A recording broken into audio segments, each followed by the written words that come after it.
welcome to the Copyblogger Podcast. My name is Tim. I am joined by Ethan. Oh my God, Ethan, you're back. Welcome. Yeah, I really enjoyed my time off last week. It's great. Thanks for covering for me, man. Yeah, we totally screwed that up, but I had a really great Father's Day, and I saw the shout out that you gave to me on Father's Day on the podcast, and I do appreciate that as well. So thanks for covering for me. It was the first podcast that I personally missed since we started, with exception to the ones where we interviewed people. I hadn't even thought of that. Yeah, that's right. First one. What'd you guys do? You have fun?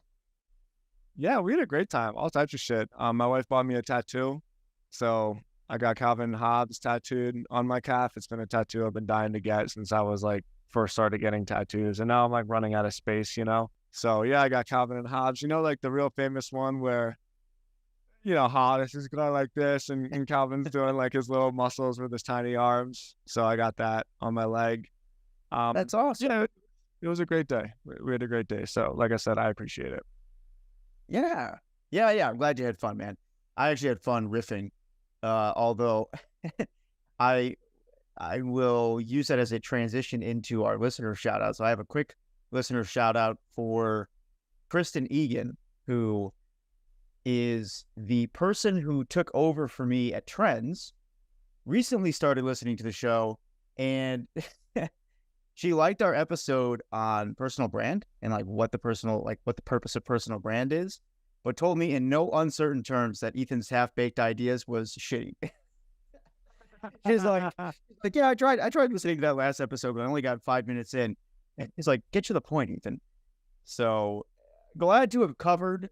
So far, the only feedback I got was that it wasn't excellent, but there's very few people in the world that I'll actually take criticism from. Kristen is one of them. She's pretty good at what she does. So shout out to Kristen. Thanks for listening. Thanks for the feedback. If there's anybody else who wants to offer a counter opinion about how fantastic that episode was, I'm talking to you, Grandma. Let me know. But yeah, Kristen's out there. She's listening and liked the personal brand episode. So what was that? Well, I appreciate you, and I'm just hung up on this, man. Yeah, that episode sucked, Ethan. Do better, you loser. That's literally why we hired her as the editor for Trends too, is because she's like definitely good at pushing people. And there's not many people who will actually tell me when my stuff sucks. So I do value that.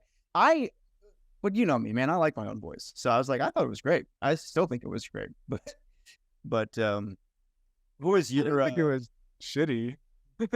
Like, it's one person. There's only so much you can do with one person, and it's hard to keep yourself centered, like in terms of timing, with how long you've been sticking on to a certain point. And so, I guess I could see what she was talking about, but damn, go easy on my boy Ethan, you know. So check it out, everybody. Trends.co. She's over there running content, and if you like getting straight to the point, it's a great newsletter for that. Yeah. You said you had a listener shout out too. Yeah, I do, and I've actually talked back and forth with this cat through the DMs on Twitter for a little bit. I believe you pronounce his name Eves. I'm almost positive. Eves Nil. Twitter is at the Eves Nil, YVESNILL, so at the Eves Nil. And check this, man. Like, this is pretty ridiculous that I am on here, you know? But so he says, what podcast are you listening to? My fave, Founders podcast. I think that's Morning Brew podcast, Founders podcast. Maybe. I don't actually. Anyway, so Founders, Modern Wisdom, that's Chris Will, he's that British dude, Rogan, and then me, and then Lex Friedman. Wow. Yeah, this dude said my fave, Founders, Modern Wisdom, which, by the way, out of all of these, Modern Wisdom is probably my favorite. I like his YouTube show as well. He's got like a really cool backdrop. Rogan, me, and then Lex Friedman. So I don't know what I'm doing on there, but Eves, I really, really, really appreciate the kind words. That's awesome, man. Congratulations. I mean, yeah, thanks. Well, the Thanks for thing the is, shout though, out, he man. totally dicked you out of it because it said Copyblogger, but then he just tagged me and he didn't. He goes, "Oh, Oh, I thought he was talking about your personal newsletter. So he actually mentioned the show. yeah, he's Uh, talking about the podcast." well, I was gonna thank you, Eves, but I'll mention me next time. No, I still think that's awesome, and that's a big compliment, man. To even be listed with those guys, that's huge. Yeah, it was cool. I liked it. All right. Well, What is he anyway, up to? thanks, Kristen. Have you Thanks, did you check out his profile at all? Like, what's his deal? You got a newsletter? Yeah, he's getting into the video editing game, I believe. At least that's what now I'm like saying this live, and I should know more about him because he and I have chatted a couple of times through the DMs, but I just I'm getting hit up on the DM so much because of how popular I am. Yeah. There you go. So And inspirational, obviously. yeah, exactly. It's tough to keep up with our audience, though, man, because so many people, like, they're always doing so much, you know? Like, every time I look somebody up, they've always got, like, one project that they recently sold, one that they're working on now. It's like, we got an active crew, I feel like. Well, bro, funny that you mentioned that because that is a perfect transition into what I want to show you for this week's episode. Let me tee this up a little bit. Two things that I want to tee up. One, I have too much shit going on, and I'm perfectly aware of that. And you are always the counter of my, I don't know, let's just call it like the pendulum of life. One of the things I appreciate most about you is your ability to just stay focused on a few things. I know we talked about it. You might have learned a lesson last year about getting too bogged down, but even still, when you got overloaded, it was you took on too much, but you still weren't. Your mind wasn't in a bunch of different places. Like you were still focused on only a few things. You just put too much weight on your shoulders with those few things. I've had the opposite problem in my life. I love the thrill of new projects. I give myself an excuse because I have like a relatively big team these days. And so I continuously use that as an excuse to throw more onto the plate because like I'm not the one that has to actually do the day-to-day managerial stuff of it. More so I'm in the realm of just like sales. And so it's just another thing for me to sell. At least, like I said, that's the excuse that I have in my mind. And so I'm aware that I do too much. And I'm also aware that the last time I showed something to you, basically what happened is we bought a company, and then 2 weeks after we bought it, Elon Musk fucking destroyed the whole entire thing. And so we had a good month of hype that, I mean, we've never even talked about it, really. We definitely haven't talked about it on the show because it's just like, well, I guess that's gone now. So the last time I brought one of these projects to you, which was pleasedm.me, which by the way is still a thing, and we're kind of hoping that Elon fixes the API or at least gives us a little, like tells us the rules so that we know what to do because it's totally the wild west right now. But last time I said, hey, I want to show you something. We ended up buying a product that instantly got blown up by our tech overlord. So teeing that up, here's the next thing I got going on, or maybe have going on. I'm honestly approaching this with just wanting your feedback. Also, I think this is a cool idea, no matter if I do it or not. And I genuinely think that the model I'm hoping to present to you is just a really, really good model for anybody these days because it's something that is always, always in demand. All right, so here we go. Sharing my screen. I've showed you, actually, you know what? Let me even go here. So for the people that aren't watching the video, I am on a website called Rainmaker.fm, just like it sounds, Rainmaker.fm. This was actually a website that came with the Copyblogger deal back in the heyday of the Brian Clark days of Copyblogger. There was actually two sides to the media. There was copyblogger.com, which was blog posts. It was, it's what's still going on now. It's the written word. And then there was Rainmaker.fm, which was a website which was essentially a podcast network. And all of the podcasts in the network got the benefit of being in the network with each other. So they would all promote each other's shows. And it was pretty damn successful. I think the mistake that they made and this is just from my observation, is that they use this podcast network to try to sell their own products, and it might have fizzled because Copyblogger was the one that had the most upside in it, right? Because in order to be on the podcast network, you had to promote the Copyblogger podcasts. Whereas I think it is probably a better model if everybody in the network just gets access to all of the ads and all the potential advertisers that want to publish their ads on the media in the network. I don't know that for sure. By the way, I haven't talked to anybody about that, but that's just sort of my my 2 cents on it. So this website, Rainmaker.fm, this is built on like a really old school platform. It's WordPress, but it's actually called the Rainmaker platform. It's very difficult to work with, and I've had this site basically. It's a killer site. It's got like a 30-something domain authority. The links are super valuable. It's been dropping in SEO traffic really week after week for the past 3 years because I haven't touched it, but it's still a very valuable web asset. And so for the last 2 months, I've been rebuilding it on just a standard WordPress theme, and I've been uploading all of the podcasts themselves onto a free, well, actually it's called Captivate FM. It's basically like Anchor, except it costs $17 a month, and it has like it has a podcast network built into it that's dynamic, so like the show will just put ads, or excuse me, Captivate.fm will just put ads into the show where it sees like pauses in the audio. It basically, maybe it uses AI to just make the distinction about, this is a good spot for an ad. And so I've been paying 500 something bucks a month for this site for the past 3 years because all of the audio files are hosted on the website, as opposed to hosting the audio files on like an actual podcast hosting platform, or like a Spotify podcast, or like, a Buzzsprout, or like a Captivate FM. So here we go. Grand reveal. This is what I have built. And it's basically done. You can see if I click here, I have all of the shows. Granted, these shows haven't been updated in probably a year and a half minimum. I think this guy, Kelton Reed, I think his podcast is still going, but they haven't been uploaded.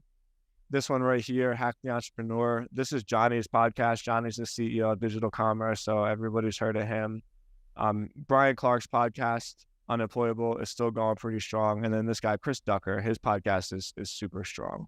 So nonetheless, here I am. I didn't realize there were this many shows on there. Even just from the home page of the other site, it looks like there's significantly more shows here than were there. Yeah, we definitely did a better job of creating the layout, which is, in my view, a little bit more accessible. But here I am. Like I have this whole entire network of shows. More importantly, I have the framework for like new shows, right? Because these shows there's really not a lot here. Some of them are good, but this is all just archived stuff. And then here's the link for all of the hosts. And obviously, the selling point is that if you are on the network, you get your own personal material listed as well. And this is it. Like this is what I have built within the next week or so. So if I go to one of the actual episodes, the only thing missing, you can see right here, I have to embed the actual episodes themselves into the post because they're not hosted on the site anymore. They're hosted on Captivate FM. And then every episode has a transcript. So it SEOs really well because of these transcripts. So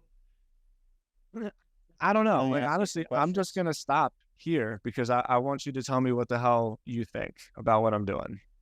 Yeah. Okay. So let me start with a couple of questions. What I think is really interesting to people, first of all, congratulations. This is very cool.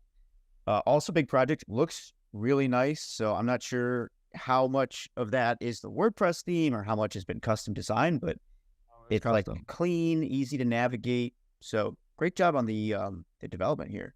I would love to dig into like 2 specific aspects of this that I think would be interesting, maybe 3, to people listening. And the first is why you did this get into some of the psychology, like the business aspirations, what you're hoping this actually does for your business and what the lessons might be for like other people there. And then how you did it, because some of the intricacies, I know you mentioned the podcast host that you're using, but like that transcription looked really clean. I would love to know just a little bit more about some of the tools that you use there. So let's start with how, or with the why. Why did you even go through this? What are you hoping the podcast network is going to do for your business now? Why not just shut the whole thing down? Why not just shut the whole thing down? Tim really? Just had a stroke. Like, well, stupid question. Next question. I'll tell you exactly why. Because New Life Clothing was a t-shirt company that I started with my friend 9 years ago, and it floated in the background selling a shirt like every 5 days based off of one keyword, which was sober clothing brand. Sober, nobody ever Googled sober clothing brand. Like the site hardly got any traffic, but it was there. And there was an application, basically, it's a thing called Printful. If you ever want to start a t-shirt company, there's a really cool company called Printful where you don't have to actually hold inventory. You basically just create the designs, and then they have a cool platform that says like, put this design on this t-shirt. And then when somebody buys it, they have a few warehouses across the country. They grab the shirt, they put it on the printer, they put the design on it, and then they ship it out for you. So there was no work on my end. I just had this company, New Life Clothing, that would sell, honestly, a t-shirt once every like 5 days. And Printful is great, but one of the problems is that it seriously decreases your margin. So every time I sold a shirt, I'd make like $6. And I kept saying, what am I doing? Why don't I just shut this thing down? Why don't I just shut this down? Well, because lo and behold, some guy came around that was in the industry, was in the market, and he approached me and he said, hey man, I'll buy this from you. And I said, yes.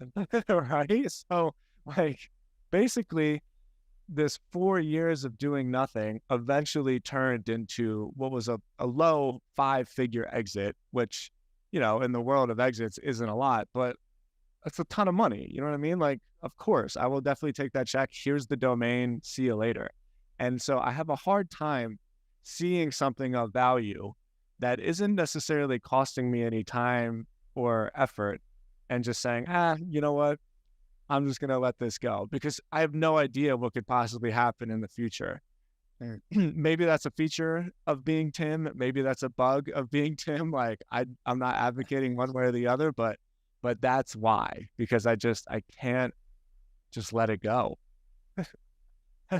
I don't know why. This is definitely one of the things in which we balance each other on, because I'm the exact opposite, like heartless cutting routinely of things that maybe I should hold on to, but I cannot stand having things just kind of hanging around. So my family gets on my case all the time, because like if they leave town too long, like I'm visiting our family cabin right now, and if left alone here for too long, there's like at least 50% of the furniture I think I could get rid of, you know? And like, so I hear where you're coming from on that. I feel like it's a feature of Tim. It's not one that I tend to have, but I get it. I bet a lot of people have these kinds of like side projects that are just sort of haunting them on the side, and they're not quite sure what to do with them. So fundamentally, you couldn't get rid of it. I get that. Aspirationally, let me put something else in there too, real quick, and I'll make this much shorter. The site has a lot of domain authority, and it's good for links.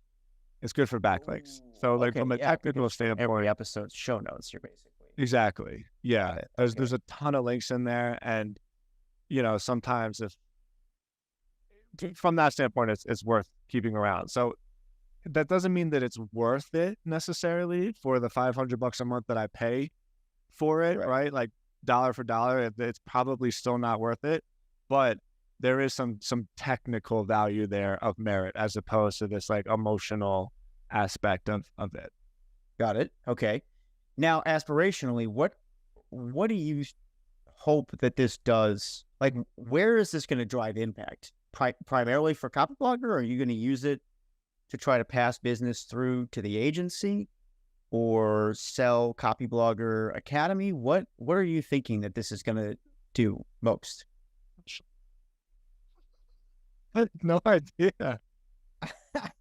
Like, I have no clue. So I can tell you some ideas that I have, right? Yeah. Worst case scenario, and this is going to sound super gimmicky, and it is kind of gimmicky. I guess I'm apprehensive to do it this way just because of how lazy and cheap it is. But if there are people in the podcast network and I just get to upload their show onto the website and upload it maybe onto a master feed, there's nothing in it for me because remember, I don't host the audio anymore. So like I don't actually get the downloads. If I'm going to embed the show in the show notes, it's going to be from their hosting account. So like they're still going to get the downloads. But all it'll do for me is maybe create search traffic, and I'll put an email pop-up on there, and I'll have an email list, and maybe I can just do an RSS feed, daily email of the best marketing podcasts of the day, and then sell sponsorships on the newsletter. It's a thing I totally could do. And it's pretty hacky, and it's like pretty lazy, and it's kind of just arbitraging, but it works because there's value in it for everybody.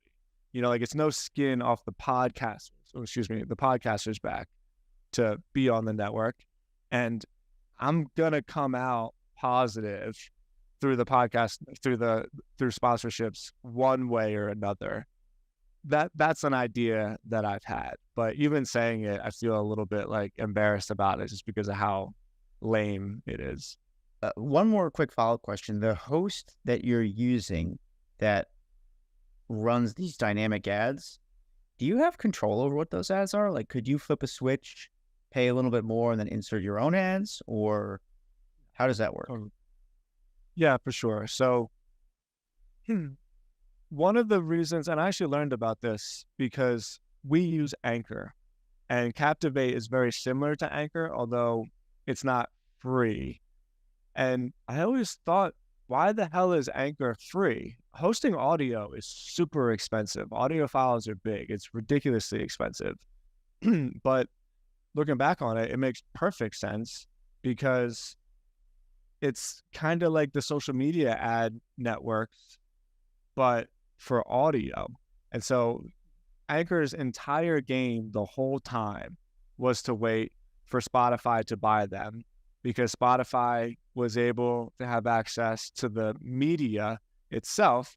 And now once you upload your podcasts onto Spotify, you get free monetization breaks. It's like the Google AdWords of audio, you know, or AdSense of audio. I have a blog.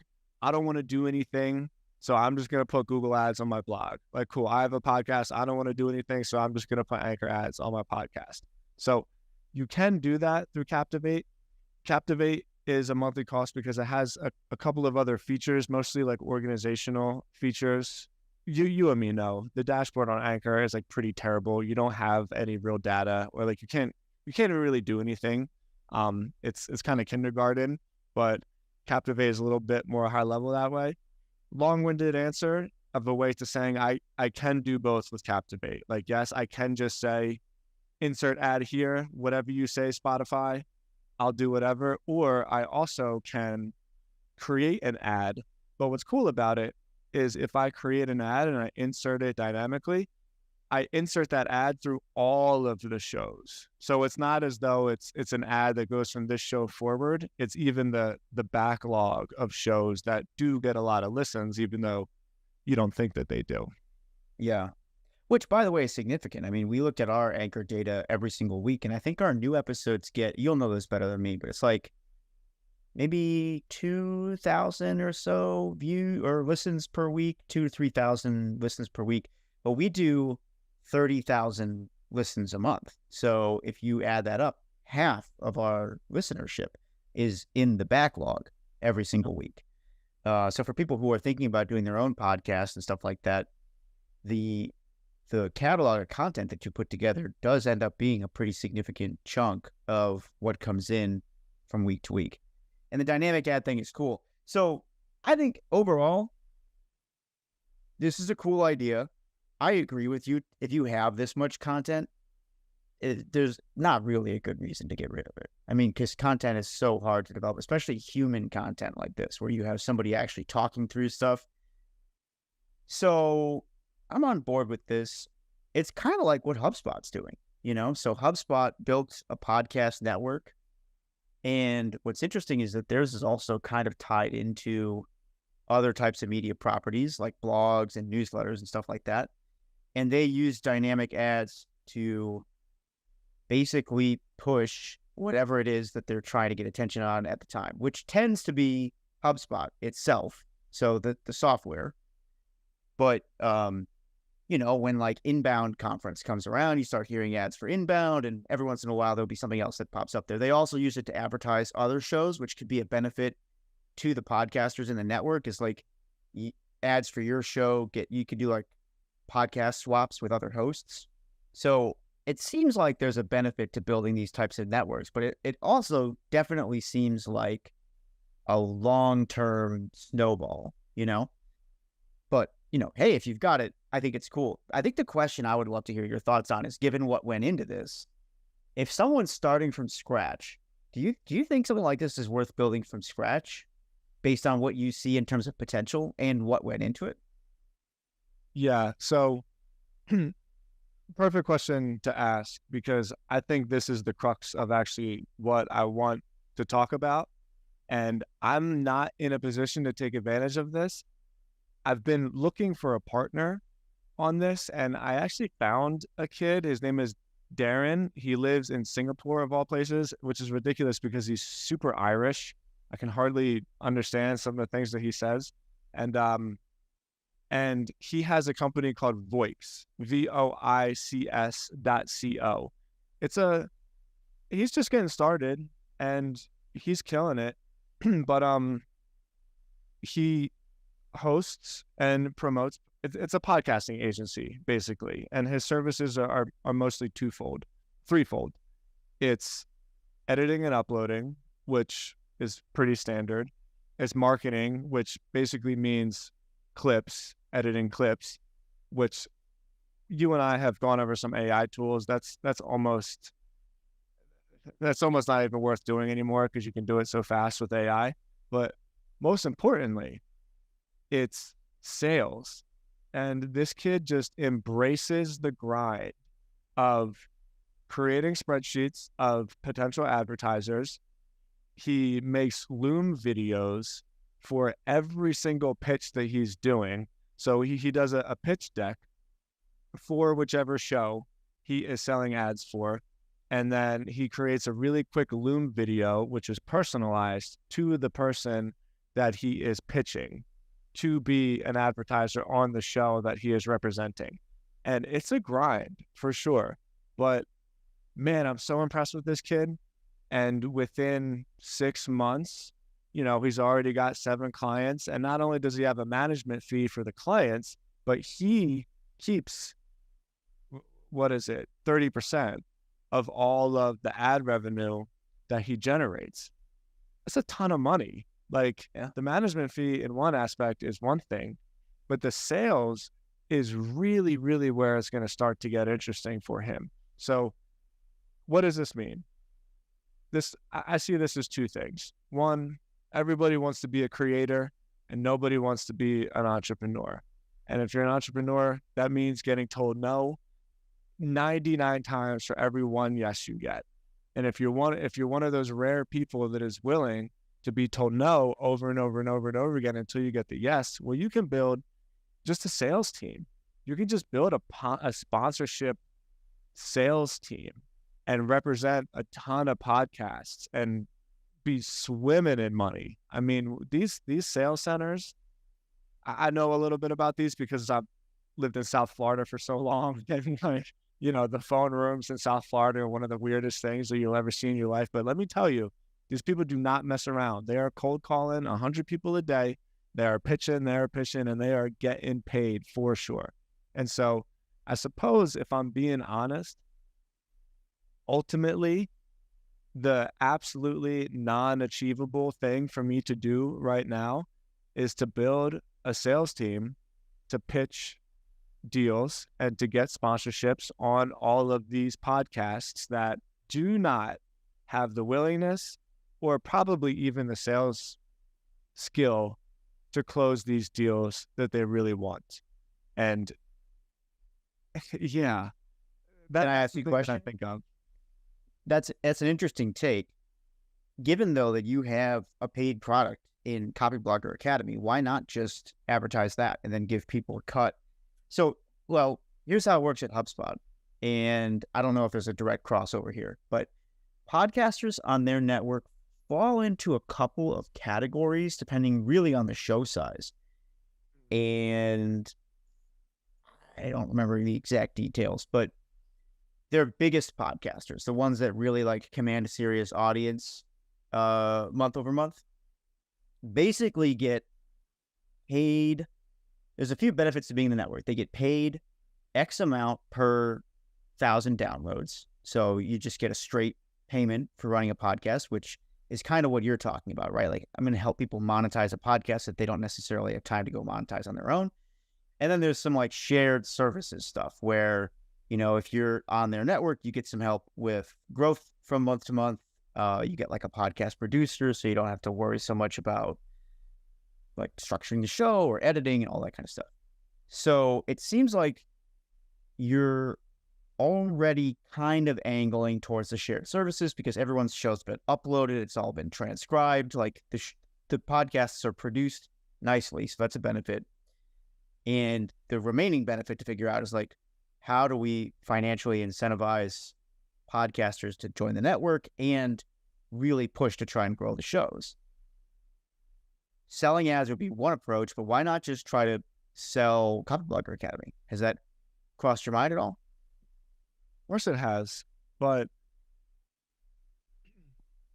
I suppose the insecurity on my end is that it wouldn't be, to do it right, like I would feel responsible to create the sales pages for them, you know, create all the discount codes and the affiliate codes for them. And I can't do that. And also, as much as affiliate is totally fair and a totally good business model, I would worry that a lot of the creators wouldn't be too excited about it, as excited as they would be just pay me money, I'll put it on my show, right? However, I never even thought about the idea of skipping the whole affiliate thing and just paying people per download in exchange for representing a product, representing whatever I want it to be. But I guess the question is, if HubSpot does it that way, then why wouldn't they just sponsor the show? You know what I mean? Like, what do they actually get out of? What's different? Why wouldn't they just reach out to these podcasts and be like, hey, I'll give you this much. I'll give you $25 per 1,000 downloads to promote this new event that we have. You know, why go through all the trouble to put them on the network? Yeah, that's a good question. I'm trying to think about it for a second. I would assume there's probably some savings there, right? Like if you say 20, let's say it's $25, it might cost you 40 to actually sponsor a podcast, but because you're on your network, you're kind of guaranteeing them revenue so that you get them at a better price. There would have to be some kind of efficiency there, I'm guessing. What's the other one? Maybe just control as well. You know, when you sponsor a podcast, a lot of times the creator does the ad read and you have like input and stuff, but it's kind of their gig. Maybe that changes a little bit if it's like your network, your property, you're kind of keeping them on from week to week. I would assume it's mostly just those two, you know, like control and pricing efficiency are probably the two biggest reasons to do it. I also think there's something about the flywheel of being able to promote shows in your network on shows in your network. So I don't know, but it's an interesting idea. I think you could. I actually think the affiliate thing would be easier than it sounds. The thing that I'm not sure of is, would it end up paying each individual creator enough to make any of this worth it for them? That would require some math. But if I'm thinking about this from like a listener's perspective, what is the real takeaway here? I feel like the takeaway is something like, first of all, I like that you mentioned that there's value in these projects that just kind of hang around, and maybe people should be thinking about which of those they have in their life and like what they might be able to do with them, how to refactor them and kind of bring them into the fold on whatever their main focus is. And then I don't really know if there's a lesson here yet in terms of whether or not a podcast network is worth it to build. It feels like we'll have some updates on that as we continue to see how this one plays out. You know, you'll start to see data over time. Oh, go on. Yeah, excuse me. I didn't mean to cut you off. But I'm glad that you brought that up, because that is something that I've also been thinking about. Because does AI make podcasts more or less engaging? If everything, like we've talked about so many times, is commoditized, does that make the personalization of the world more entrenched, like more valuable, or less valuable? I'm banking on more valuable. And there's the examples that we use, you know, like my wife starting that little fitness club outside, and like just the value of people working with people. It's going to be difficult for anything to replace that. Like ultimately, we're still monkeys, you know, we need that. And I do think that podcasts and listening to someone's voice creates a deeper relationship than probably even reading somebody, you know. And there's a couple of podcasts that I listen to, and I feel like I know those people. They don't know who I am, but that's one of the aspects of podcasting. So other than newsletters, I'd put newsletters as the most valuable asset you could have. And then I'd put a podcast, dollar for dollar, probably the second most valuable asset you could have. And it's funny because they're also in reverse chronological order, the hardest things to grow. You know, like newsletters are super hard to grow. Podcasts are super hard to grow. And then third, I'd probably put a blog or maybe a YouTube channel. I'd put those ones neck and neck. But anyway, what I'm saying is, like, we'll have to wait for the data to come in on that, like you said, but I'm banking on the value of podcasts increasing over time. And I'm banking on the value of podcasts to be very, how do I say this? Like once you've established yourself as a podcast, I think you've really established yourself for like a while. You know, it's a kind of relationship that doesn't just snap in half easily, the same way that there's like a new Instagram influencer every week or so. And so with all that being said, I think the lesson for the people listening, yeah, like maybe you could be a digital hoarder like Tim and keep your stuff, right? Like I get all that, but the part about it that I just cannot shake is how freaking valuable sales teams are going to be in the world where everybody wants to create stuff and hardly anybody knows how to make money from it.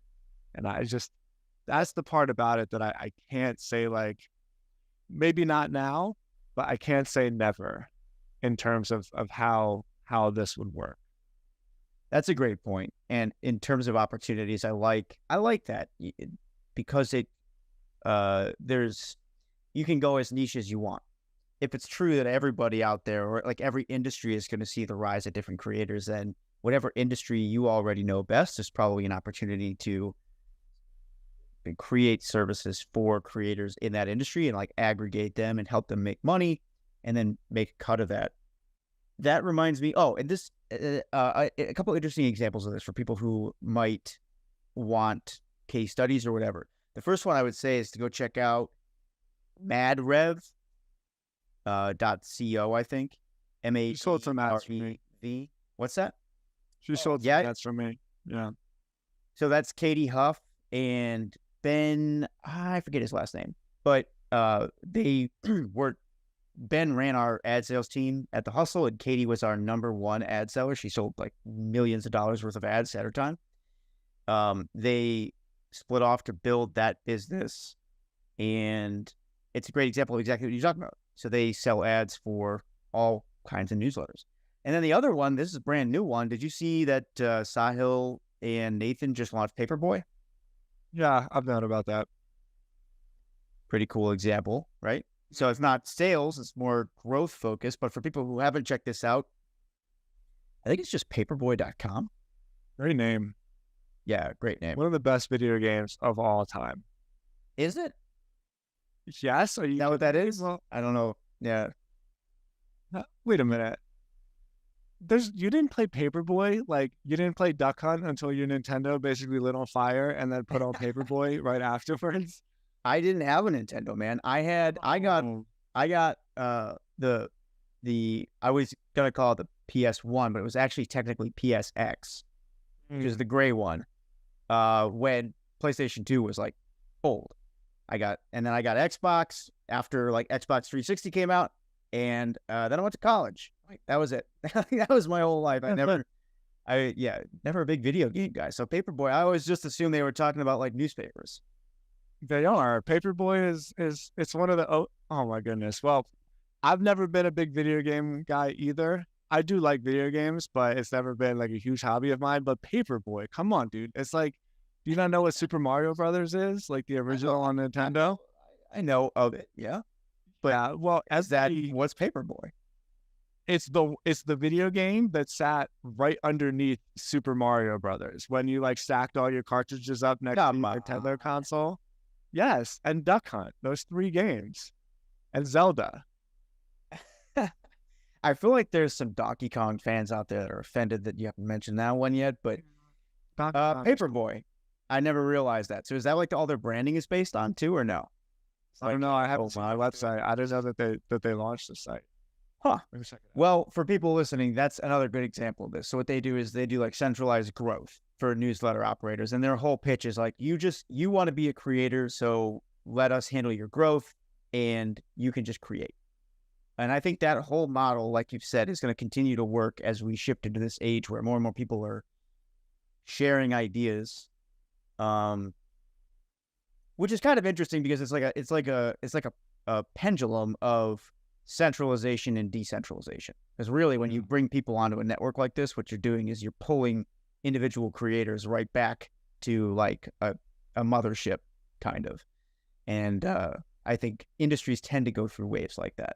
So it's cool to see that this is a project you're working on. I can't wait to see kind of like how it continues to develop. I would say to people listening, give us a shout and let us know what else you want to know about this. I would assume it'd be interesting to know some of the data like on listens and downloads and how it performs for Copyblogger. But let us know what else you want to know, because I think this is like a cool case study we could continue to keep track of. I'm looking at this Paperboy website right now. This is exactly, you're exactly right. It's this, yeah, you see, like, it's the same thing, but for podcasts. Yep. No. I just don't know what to do with it. I can do it right now. Like, I get that. I got too much going on. Copyblogger Academy is like too much of a priority right now. And especially because it's going so well, you know, maybe some people know this. Ethan is basically my professional cheerleader. So every time I hit like a new sales metric, I take a screenshot and I send it to him with a bunch of let's goes and fire emojis and that kind of thing. And like my full focus is on the Academy right now. I'm not going to screw that up. But man, if you're a person who hears what I'm saying and you're thinking about partnering with your boy and doing a bunch of work on a really cool idea, hit me up, because I think this can work. You could be right, but I think the easiest path is just ads for the Academy. Yeah. Focus on growing the Academy and use this as like the next lever, secret weapon. Okay, like I hear you, man, but then how would I get somebody to agree to that other than affiliate? I don't think affiliate's going to play, because I'm going to spend half the time pitching people, and then there's just no weight to it. Like I'd have to pay them steadily. The people want consistency. It's not that they want a lot; they just want to know what to expect, you know. And so Then what? Did I basically just say, join the ad network and I'll pay you a discounted rate, and in exchange, I'll help grow your show? And then I basically just buy myself cheap advertising? I think you could do either. I'm actually not sure affiliate wouldn't work, right? Because I'm assuming these podcasts are not currently monetizing, right? No, I'd have to get new podcasts on the network for sure. Well, but I mean, even the ones that are there, they don't make money from them, right? No. Yeah. So I'm not sure why affiliate income wouldn't be attractive, because the podcast is already up, right? So it's not like it's making money some other way that you're taking away. You're just layering on a new opportunity. And affiliate works for a whole bunch of other podcasts, you know? It would take some testing, but I think that you could start there potentially. Yeah. And then if it picks up steam, or if you wanted to, you could continue to build out the complexity of the offering to really incentivize the creators. But for now, I think, I don't know why, if I'm not doing anything and somebody offers me affiliate, well, I guess there might be a little bit of a trade-off there. If you were to come to me tomorrow and be like, hey, your podcast is just sitting on my network, I will pay you X number. I'm going to put an ad in for Copyblogger Academy and pay you X number of dollars for every sale that you made based on your old back catalog of podcast episodes, I'd probably be fine with that. Yeah. It's like, great. It's literally passive income. There are some issues there in terms of like alignment, making sure that creators like actually want to represent the academy, but I think you could pull it off. I think it'd be a lot easier than potentially building a sales team around it. Who knows? We shall see. Yeah. That's cool though, man. Congratulations. It's a lot of work coming to fruition. I wanted to ask one more question just because I did kind of set this up before we started talking, but what did you use to transcribe all those shows? Well, all those shows are old school on Rev. That was done pretty manually. I didn't transcribe them. Like, all I did for that site was take the content that was already on Rainmaker.fm. The site that I showed you is still a staging site. I didn't launch it, but those transcriptions already existed. I just had to import them onto the new theme. But you know, now you can just use AI. Yeah. That was the other one that you showed me, right? What was that AI tool for podcasts where it did all of that for you, the transcriptions, and what was that one called? I don't remember. I think you've asked for the link like 2 or 3 times at this point. Yeah, I did. And this is actually exactly why. Yeah, this is exactly why. We'll link it up in the show notes for anybody who is interested in this. But there's a lot of these that are coming out, like AI tools designed to not only transcribe your show, but clip it up and do like video snippets and stuff like that. So it's definitely getting easier for creators. Nice. Yeah. But anyways, congratulations. So I guess all the transcriptions already exist. So then we'll link up to the tools that you did mention in the show notes.